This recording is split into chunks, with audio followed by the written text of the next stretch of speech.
हम सब झौवा की पाठशाला के तहत आओ गणित सीखे कार्यक्रम में बरकक्ष में उपस्थित है। आपके समक्ष 20 प्रश्न रखे जाएंगे। आप सब रेडी है? पहला प्रश्न, दो परमेय संख्याओं का योगफल, गुणनफल, अंतर एवं भाग हमेशा होता है। Very good. दूसरा प्रश्न, दो अपरिमेय संख्याओं का योग होता है।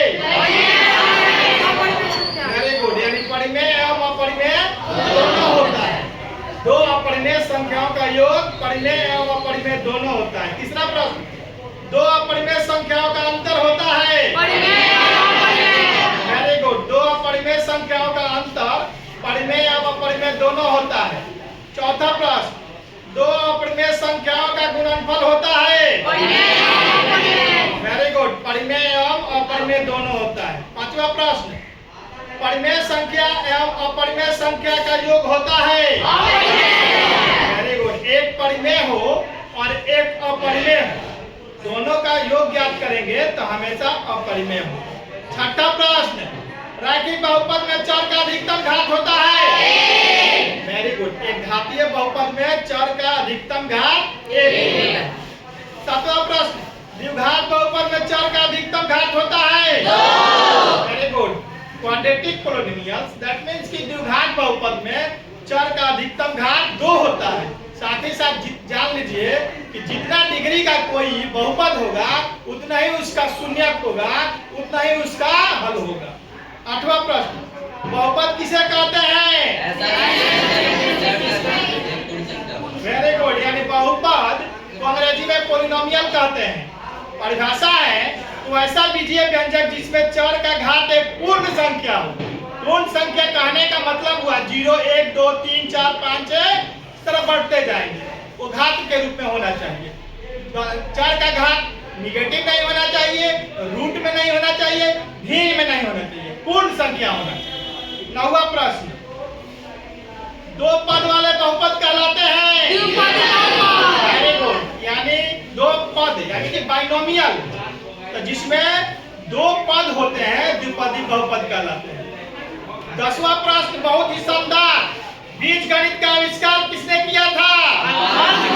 Very good, Al Khwarizmi. उनका शॉर्ट में नाम था, पूरा नाम मोहम्मद इब्न मूसा अल-ख्वारिज़मी था। ये बगदाद यानी कि इराक के से बिलोंग्स करते थे, इस्लामिक कंट्री से ये बिलोंग्स करते थे।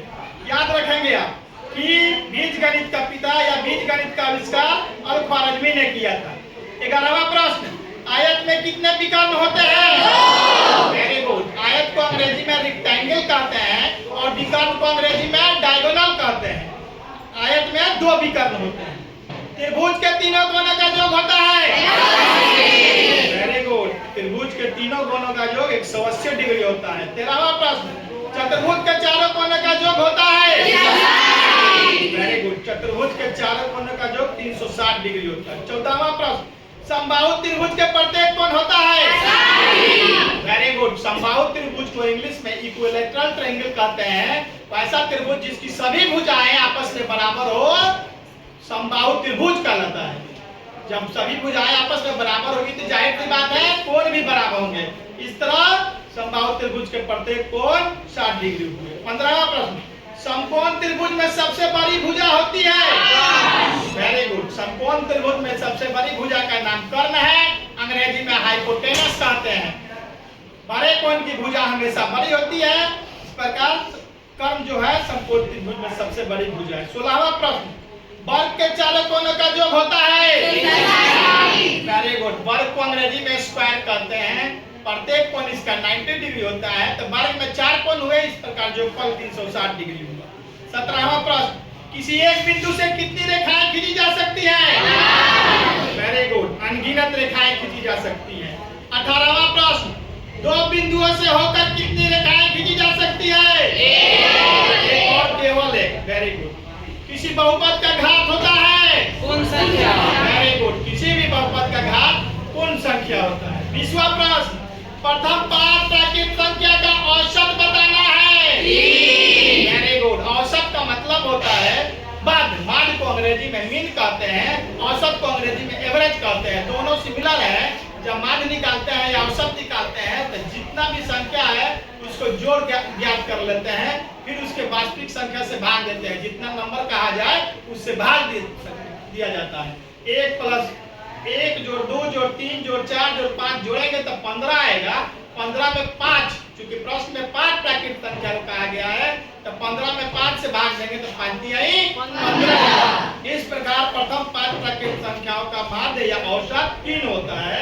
बहुत ही महत्वपूर्ण प्रश्न है। इस प्रकार आज की कार्यवाही समाप्त होती है। कल फिर 3:15 बजे हम सब झौवा की पाठशाला में अपने वर्ग कक्ष में उपस्थित होंगे। धन्यवाद।